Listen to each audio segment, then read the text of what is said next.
I am glad that I serve a God that the world does not get to define. My God is defined right here. In Psalm 20, David tells us a lot about who God is.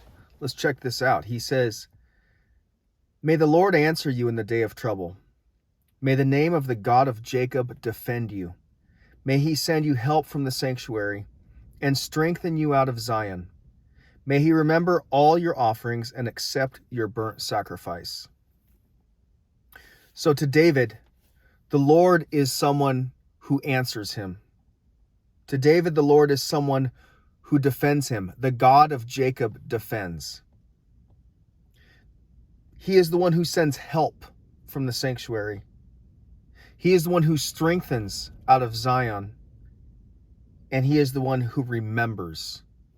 He remembers us. You think about how amazing that is. That as we're down here on this planet, and I like to think of myself like I'm a little mouse or something, because I'm just pretty inconsequential. I don't matter that much. Maybe to a lot of people, maybe in the grand scheme of things of this planet, my existence doesn't mean that much. But you know what? To God, I mean a lot. And that's a great comfort. He is the one who answers me in trouble. He defends me, he helps me, and he remembers me. And more than all of that, or with all of that, he has redeemed me and saved me from myself, from my sins. David says, "May he grant you according to your heart's desire and fulfill all your purpose. We will rejoice in your salvation, and in the name of our God, we will set up our banners. May the Lord fulfill all your petitions." David is rejoicing in God.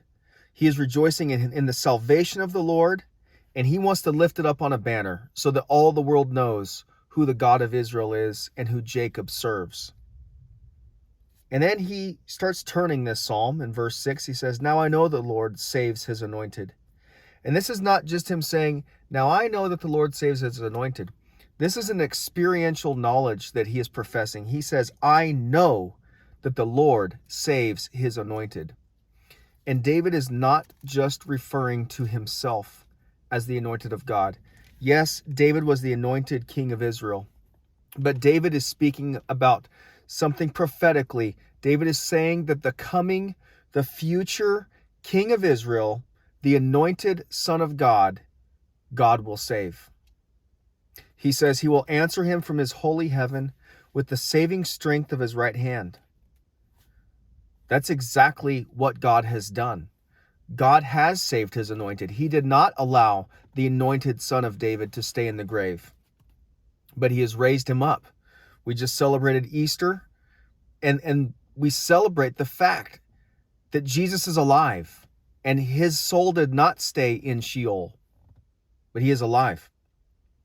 David says, "Some trust in chariots and some in horses, but we will remember the name of the Lord our God.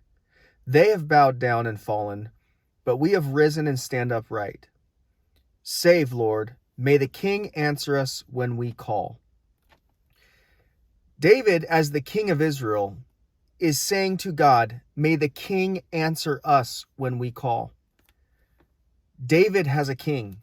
He fully recognizes that. He fully submits to that. He is the most powerful man on the planet at the time of writing this, and he says that he has a king. David had a good picture of what was going on. He knew that the Lord was his king. That's something that we've got to do. We have to make God our king every single day. I'll see you next time. Day of Battle out.